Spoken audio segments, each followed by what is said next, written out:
Welcome into the Gramlich and Mac Lain podcast presented by Ingles. Kelly Gramlich and Eric Mac Lain here with you, and we're back with some more football coverage here in the spring.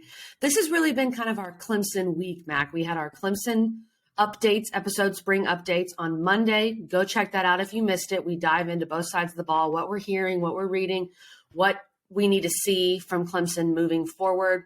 New look offense, perhaps, Mac. And we also talk about the defense and some of the linebackers returning. But we have a special guest today, a guy that is leaving Clemson's program, another one of these big-time NFL prospects. Mac was handling this one. I was somewhere. I don't even know. And maybe at Duke basketball season, even though I'm officially done calling games now, which is great. I'll just do some remote stuff. It was a great year. But, Mac, tell us a little more about this guy that you interviewed today.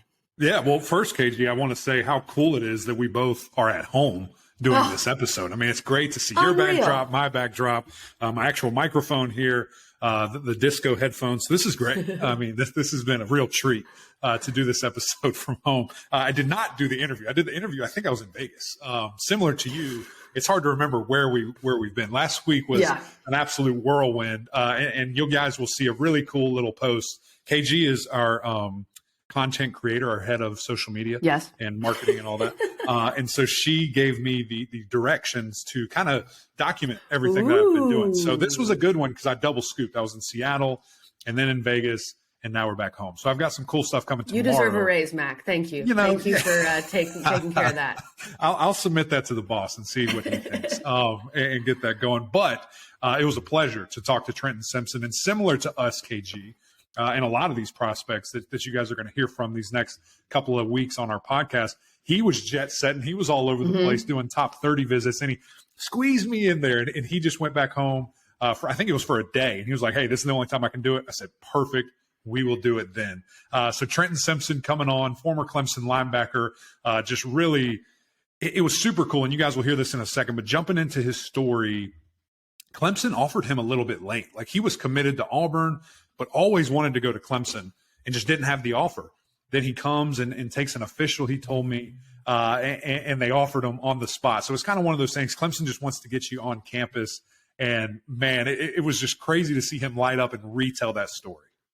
He was great. I enjoyed this interview, and he's just super impressive. Matt, clarify to our listeners what a top 30 visit is. Yeah. Great question. Great question, KG. So each, NFL team gets 30 visits where they can send out to guys. It's kind of like an official visit. College, you get 5 of them. NFL, they have 30 to dish out only, per team there. So they have to be really selective. I mean, it is pretty much going out to maybe the top 3 round guys that they think they're going to, bring in or spend a pick on there. So really have to do your research, all these different things. And they want you to come to their house. They pay for everything. They send the jet or get you on a plane, whatever it is, bring you in, do some board work, do some walkthroughs, maybe some, drills and different things of that nature. But it truly is for them to do all their research and figure out, okay, can we invest millions of dollars into this young man?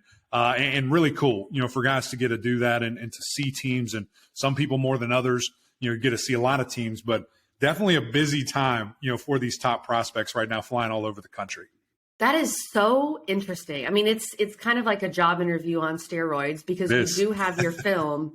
You go to the combine and you meet with all these teams, and then you have the most pressure-packed sprint of your life and other drills. And then you've it's exciting, I'm sure, to get that call. Hey, we want to bring you in for a top 30 visit. Yeah. But you've got to impress. And that's right. A lot of pressure on these young men to go handle that. So we'll talk a little bit more after our Trenton Simpson interview with what Mac and our other sources are hearing about where he might end up. But first, our podcast today, our show on YouTube, is brought to you by our wonderful friends over at Ingles. You've seen different videos we've posted. Shout out to the salad bar, best in the game. But what you might not know about Ingles is they have more organics than anybody. They run their own dairy. They've got tons of options for local craft beer. They have an amazing cheese selection. As someone who is a big charcuterie board enthusiast, They partner with local farms. There's so many things about Ingles that honestly, Mac and I are learning as well that are really cool to find out. So let's check out this video and learn a little more about Ingles and how they do what they do. Did you know that Ingles sells more organics than any other store? Or that they run their own dairy? Or that they only serve USDA choice and prime meat? Did you know that they have more local craft beer than any place else? Or that they have Energy Smart stores? Or that they professionally slice and package imported cheese from Europe? Did you know about their giant international aisle, local farm partnerships, curbside pickup, wine department? Or that they donate 3,956 meals a day to local food banks? Well, now you do. It's all in the bag. Ingles, low prices, love the savings. Trenton Simpson, man, welcome into the podcast. I've been looking forward to this, man, for quite some time. You're my guy. We've just followed you through your career, obviously, being at Clemson and just seeing your development all the way back from your commitment story. I just remember that day. You were in the indoor, if I'm not mistaken. Yes, sir. And it all went down there. So if you could, man, just relive that for everybody because – again, as a former player and a guy that just loves Clemson, that was a really cool moment for me to see. I know it was really cool for you and your family.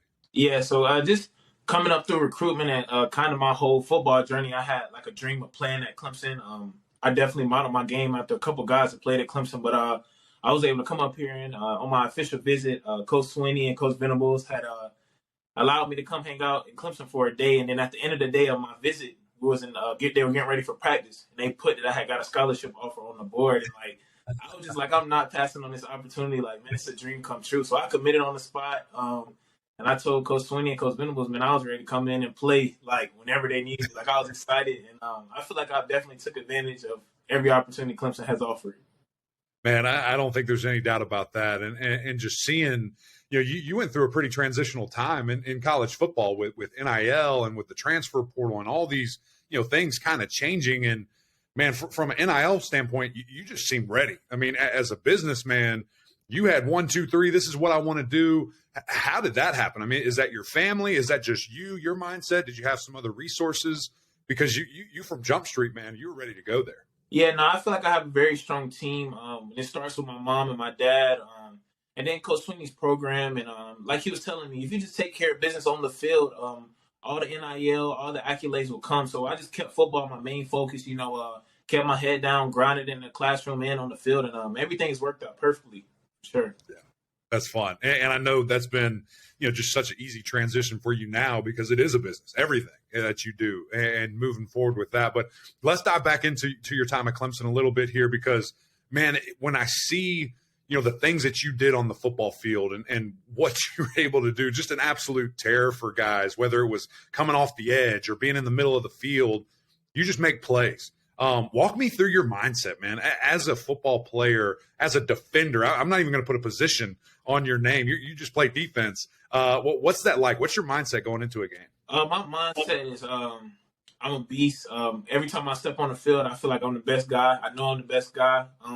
And I just put in so much work behind the scenes, like with the meetings with my coaches and working out one-on-one and just staying disciplined. Like I truly have a work ethic and I always want to perfect my craft. So like what you guys see on Saturday, and it's always just a product of the work I put in. I work really hard and I know how talented I am. So it just always shows when it's time to go out there and play for sure. What do you think was the best part of your game, in college that will obviously translate to the league? Was it getting after the quarterback? Was it just sideline to sideline in coverage? What did you feel like, man, this makes me different? I say what makes me different is I get to the ball. Like that's something that all the coaches at Clemson pride themselves on, the way we practice. But I can always say I get to the ball and I'm relentless, man. Like I play, Coach Swinney says, like your hair is on fire. So like that's my mindset. Like I want to play as hard as I can. And at the end of every game, just make sure that tank is empty and know that I gave it all I got. So, yeah. So this past season, man, it was a transitional year, for Clemson with a new defensive coordinator, some new guys coming in and, kind of just retooling and moving guys around. And you started on the inside and then finished kind of back outside. What do you have a preference? Which do you like?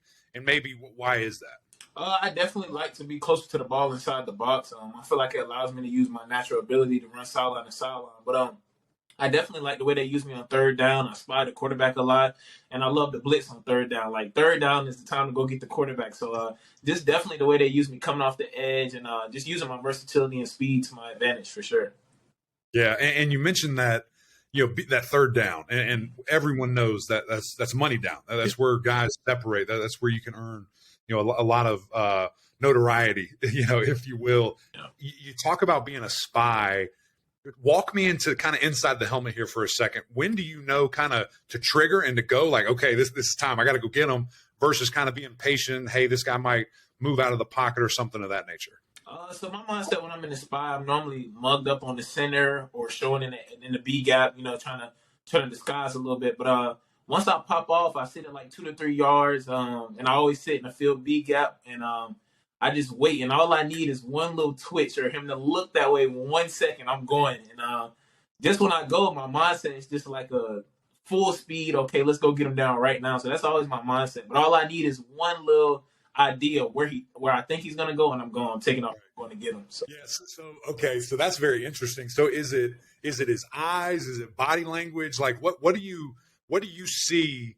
And you're like, all right, here we go. I'm out. That shoulder, like it, because normally it's right hand quarterback, but if he twist that shoulder a little bit to the left, I'm going. Or if he right handed and I can see his eyes, he got his eyes set somewhere, I'm going to get him. So just the shoulders and just the eyes, like just reading them for sure. I love that, man. Okay, so you mentioned when you're in the spy, you're over the center or in the B gap over a guard, but also, I mean, many times you were used on the edge as kind of a stand-up guy. Walk to me the difference, like going against a tackle, who's essentially the more athletic of the offensive line versus kind of those bullies in the middle. Like, what's your mindset when you're attacking a different type of offensive lineman? Maybe walk me through each of the three. I would definitely say when I'm attacking like a center and a guard, I want to give them finesse. So put a move on them, pick a side, and don't let them get their hands on me. But when I'm coming off the edge, like I believe in this 4-4-3 speed. So if I'm coming off the edge, I'm speed rushing, and I don't think too many guys can catch me when I come off the edge full speed. So that's definitely my mindset with the tackle. And if he oversteps me, I got a nice counter to get back inside. But I always blitz with a plan, so to make sure I know if he has something for me, I got something for him as well. So. I love that, man. I love that. I want to talk about two of your linebacker mates before we move on to kind of post Clemson. Man, the three of y'all last year went healthy. I mean, it was one of the best linebacking cores I've ever seen. But obviously you're moving on, going to the NFL. Will make some team very happy very early in the draft. But looking at Barrett Carter and Jeremiah Trotter, I mean, athleticism, cerebral, attitude, confidence, like they seem to have it all. How are they, I guess, off the field in the meeting rooms? And then what was it like to play with two really good guys like that? No, it was truly special. Both of those guys are truly elite, and next year they'll be high draft picks as well. But just playing with those guys and just the work ethic they have, like they definitely, like all three of us would sit in a film room together and pick each other's brain. And it's cool to play with talented guys because you get something from each one of their games. Like Trotter would tell me something, Bear would give me something when I'm blitzing off the edge. So it was just cool to play around guys with that talent, and just to think that one day we're all going to be at the NFL playing against each other. That's going to be a cool moment for sure. No doubt about it. I can certainly tell that the three of y'all just fed off of each other. It seemed like each one got better, as the season went on, and it's kind of pick your poison. Like a lot of attention was on you, and the offensive lines are trying to go where you are, and maybe that freed up, those guys to have a really nice season. Okay, so let's move on, man. The Orange Bowl ends and the season's over. It's a whole new world. I mean, it's crazy what you're stepping into. So I guess what was that process like? I see you're wearing CAA Sports. I imagine you signed with them. So, when did you make that decision? And, what was the kind of the day after the Orange Bowl ended? How quickly did all that get started? So literally after the day after the Orange Bowl, I flew from Miami to Texas, where I trained at and I got into Frisco, met with a great coach, Grant Calloway. Man, he's the best speed trainer out there. I mean, and just his personality as a coach and the way he got us all fired up on a daily basis to get ready to work out. But it was a quick process, and I truly enjoyed everything. But just getting ready for the combine, and I feel like I put on a show at every pro day and combine. But it was just the work I put in those 3 months. I literally went out to Frisco, changed my phone number, got off social media, and I just put my head down and grinded, man, like I was working. So it's awesome. I have one more. I'm going to go back to training, but I do want to say this. After, I believe it was the combine, Where'd you go? Chipotle or something? You said, man, I haven't had this in 3 months. I needed this. Yeah. So when I got back to Clemson, I went to Chipotle. I had went 3 months without Chipotle. They had us on a strict meal diet, so it was crazy. But it was that Chipotle after them 3 months was well worth it for sure. I bet it hit different. All right, let's go back to training, because this is something that I don't know if you ran track in high school or anything like that, but this is so unique, right? Because your whole life, you've been training as a football player, and you've been doing football drills, and there's speed and stuff. People don't really realize that, but there's stuff built into our programs, but not like this. I mean, you basically are training to run. You're Right. training to do, 3 or 4 events that you will never, ever do the rest of your life. How, I guess, different was that training, and, just what all went into it when you were down in Texas? It was definitely a different type of training. Like you said, we do things similar to that in our Clemson program. But when you're training to run a 40 and do short shuttle, it's a lot of like curved treadmill, mobility workout. So it's less more about how much you can squat on a rack or how much you can bench press. It's more about being mobile, having ankle mobility, being loose. But that whole process was really cool because I ran track in high school a little bit my junior year, but just taking it to another level and just the detail that it takes to run a good 40. And it's not about being fast. You have to put all that 40 yards and have great technique. So just getting with Coach Callaway and him taking it day by day with me. It was 6 days a week of training, so the only day we had off was Sunday. So just that whole grind, man, it was definitely worth it. And I'm glad I went to Texas and everything paid off. Yeah, no, I certainly think that it did, man. I mean, the way you performed at the Combine and then at Pro Day, I mean, to be your size, to have the production, in the backfield that you did, and then to run a 4.4, I mean, guys just have to be salivating. So let's move to the Combine, because you do all this prep work, and then you go and take the biggest test of your life. I mean, it's so interesting when I hear different guys' opinion on the Combine, because, a lot of people, I think, from the outside, kind of from the fan perspective, think, all right, guys show up, they run their drills, they go home. That's not the case. I mean, you're there like a week, right? I mean, it's an intense process. Yeah, no, that whole process was cool, man. I had, I think, 20 formals, so I met with close to almost every team.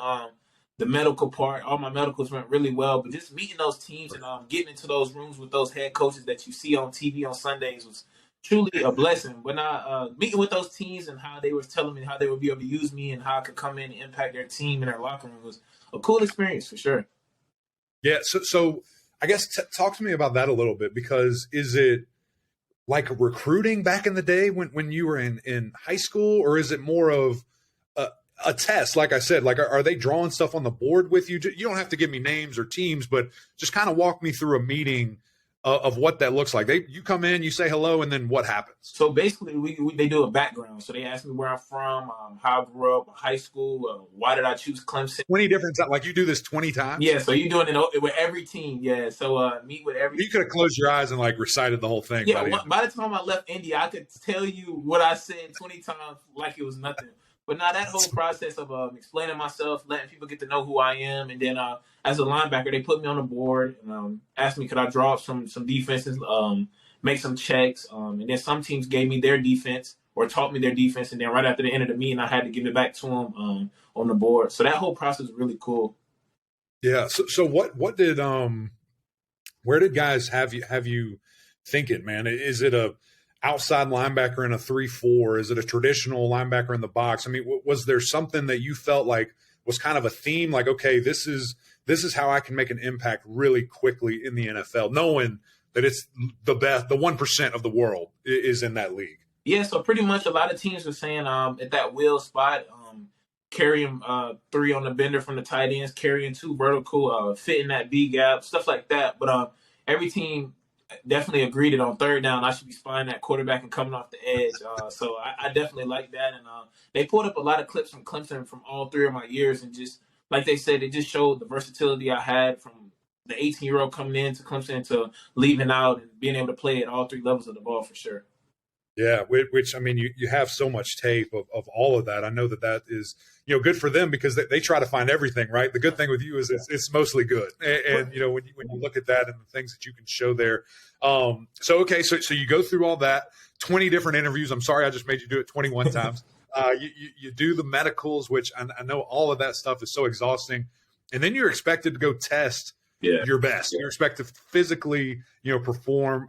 How were you feeling at that point? I mean, were you mentally exhausted, or was it the excitement part where you're just like, let's go show off? Oh, no. When we got to the stadium and I put those cleats on, like, I already knew I had put the work in. Like, that was just going to be a product. But just that feeling, that adrenaline rush I got when it was time to run at 40, like, I was just so ready. But then the position work, like, we only did 6 drills at the combine in position work, but every rep was, like, all I got. So, just that mindset and just how locked in I was, man, it was cool to see. Like, as I look back on my combine performance and even that pro day, like that, just that focus you have to have, and every rep really counts. So that was definitely a cool process for sure. Yeah, man. And again, I can't stress how well you performed. And I think there was obviously expectation because, what we have seen on film. And it's like, okay, I think this guy, I think he can touch 4.4, and then to go and do it and to, my goodness, a 40 and a half-inch vertical, like all the explosives, was what we thought we would see. And so it's great when that film and the numbers kind of match up with the productivity there. So combine ends, pro day ends, you blew it out of the water. You talked to all these people. What's next? What does now to draft, look like for Trenton Simpson? So literally the day after pro day, I had flew out to visit with a team. And yeah, so I had you're racking it up, man. Yeah, so I've been really busy, man. I just keep my suitcase packed and just ready to go whenever my agent tells me I need to be somewhere. But I have a lot of team visits lined up. A lot of people want to get to know me, spend more time with me one-on-one. I was a junior, so not able to go to any senior bowls or anything like that. So just this whole process of meeting teams and just working out, that's all I'm doing now, working out and staying ready for these visits. But now I'm always staying in shape, but just meeting teams and just excited to see who picks me. That's awesome, man. So are you, still kind of training in Texas? Are you in Clemson? Are you back home? What will now to the draft from that standpoint when you're not on those visits? What does that look like? So I've trained at Clemson a little bit this weekend and Friday, Saturday, and then today for my private workout. Or tomorrow I got a little walkthrough with the team. But after that, I'll probably go back to Charlotte or to my father's house and work out until my next visit. But just probably Charlotte or out there with my dad. But just always making sure I'm working out and staying ready because they told me a lot about that rookie mini camp. So just being ready for that. Yeah. You're just a nomad, man. You just work out wherever your feet are. I understand that. Any plans for the draft? Like, are you planning on going? I don't know if those invites have been sent out yet. Are you guys going to want to do stuff at the house? Because, this is a moment that, your whole life. This is what we plan to do, right? Is get drafted, be with, your parents and family and all that stuff. Is there a plan in place with that yet? Right now it's still up in the air, but I'm really leaning towards having like my whole city of Charlotte come out and support me. Wow. Because, at Clemson, I've always had like 20 people at every game, or I always had a big family. So I wouldn't want to leave nobody out and go to Sure. Kansas City and then only can bring a couple people. So as of right now, I'm leaning towards like a big venue, maybe bowling, some gaming, and then have it on the big screen and have just everybody who supported me and helped guide me through this whole journey to be there and support me and have this moment with me. Because it's not just me getting drafted. Like, it's a lot of people that's poured on me throughout this process. So just having everybody there to support me and have a good night. So that's awesome, man. That's awesome. I know that'll be a dream come true for,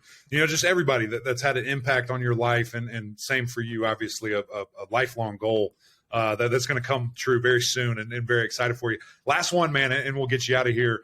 What is an NFL franchise getting, with Trenton Simpson? I know all the on the field stuff, and I want you to touch on that a little bit, what you're going to bring to a team, but leadership, community, off the field, what are they getting in the total package with Trenton? When the team drafts Trenton Simpson, they're going to get a guy who's going to come in and be a great guy in the locker room. I pride myself on being a great teammate. I want to see everybody win and be successful. Also going to come in and work as hard as I can and off the field impact my community. I did that at Clemson and served a lot of ways in the community around here. So I look forward to bringing that to my new city and just continuing to be myself. I bring a lot to the table. My personality is infectious. I make a lot of people smile. So just try to continue being myself. And I'm excited, man. I'm excited to get into a new locker room, meet new guys, and just continue to grow my bonds with coaches and friendships, and just go in there and have a blast for sure. There you go, man. Well, we appreciate you. Excited for you. And thanks always, my brother. Yes, sir. Thank you.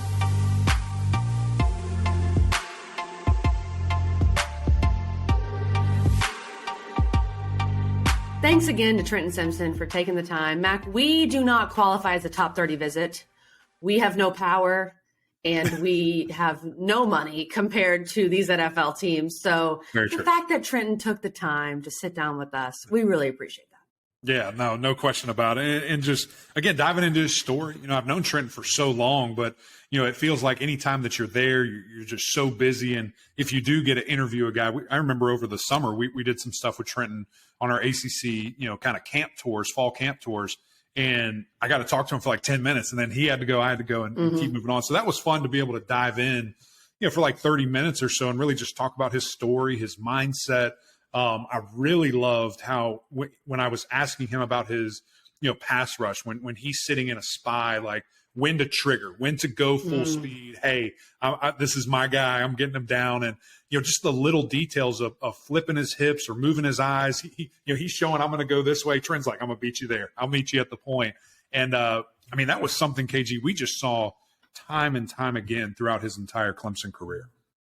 It was, for sure. And it's really interesting to see this guy who was a Butkus Award semifinalist and all ACC and all this moving on from Clemson. And we've still got the hype of Mac putting out a video saying Clemson's going to have the two best linebackers in the country in Barrett Trotter what am I saying? Barrett Carter, Jeremiah Trotter. There you go. I don't know, man. I haven't been in my house in Basketball quite a few days.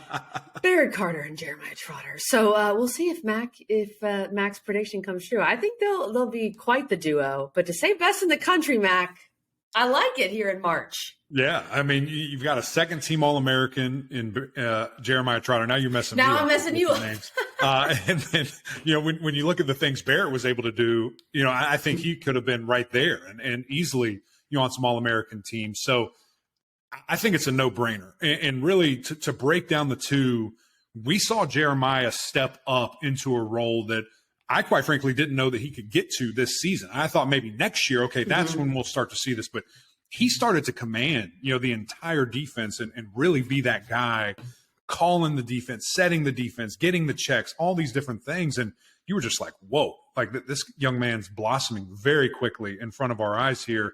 And just the things that he can do. Get his hands on the football for defensive touchdowns, sacks, space, sideline to sideline, just a very physical bruiser.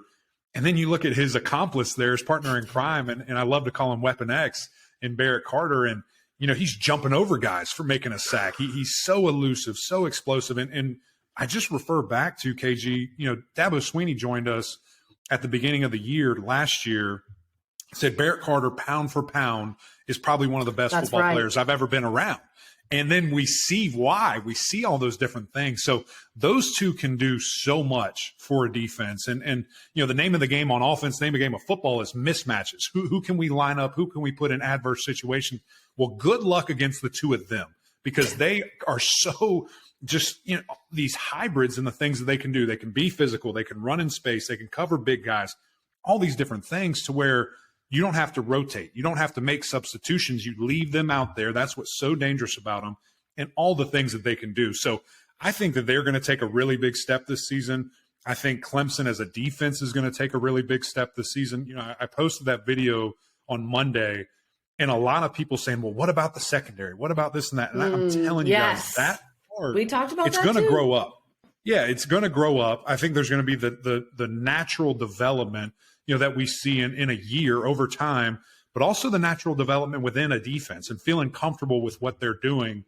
You have coaches challenging the secondary. You read it out. Wes Goodwin saying we have to be physical. We have to be aggressive on the outside.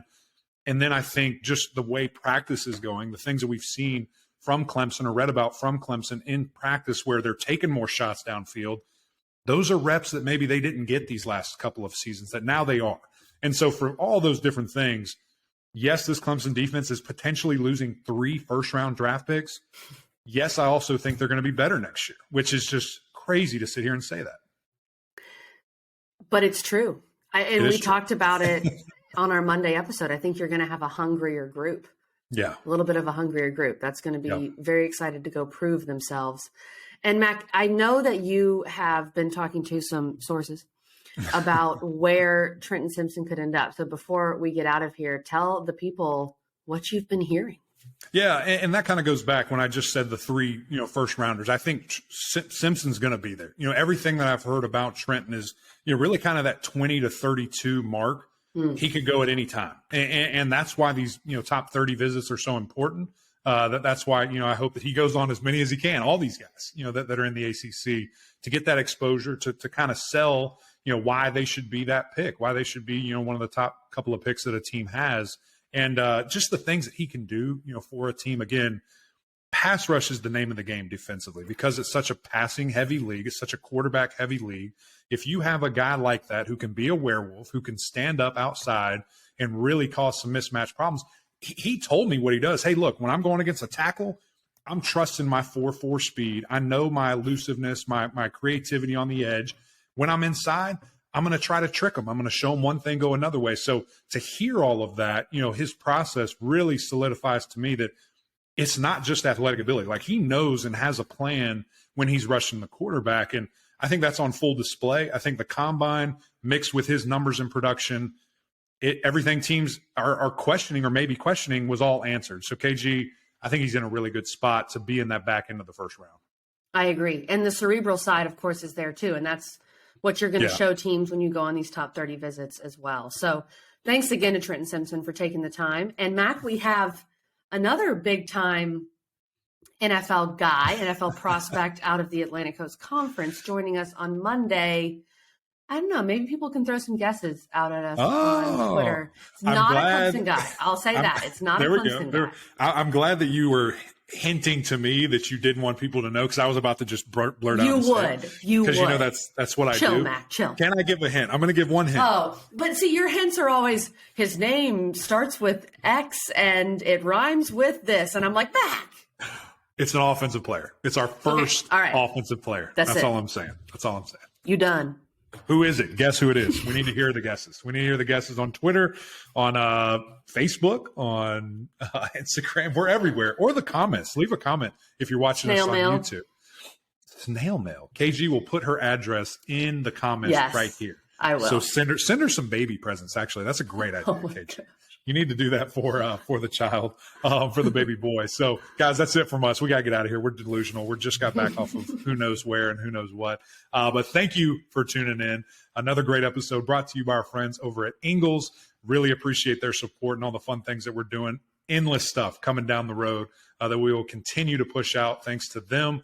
But if you're not watching on YouTube, I don't know what you're doing. Smash the subscribe button. We need you guys over there in the comments watching us. It's been a lot of fun to see that thing grow, but also the OGs over on Apple Podcasts. Rate, review, subscribe. So fun to hear from you guys over there as well. But until next time, we'll see y'all.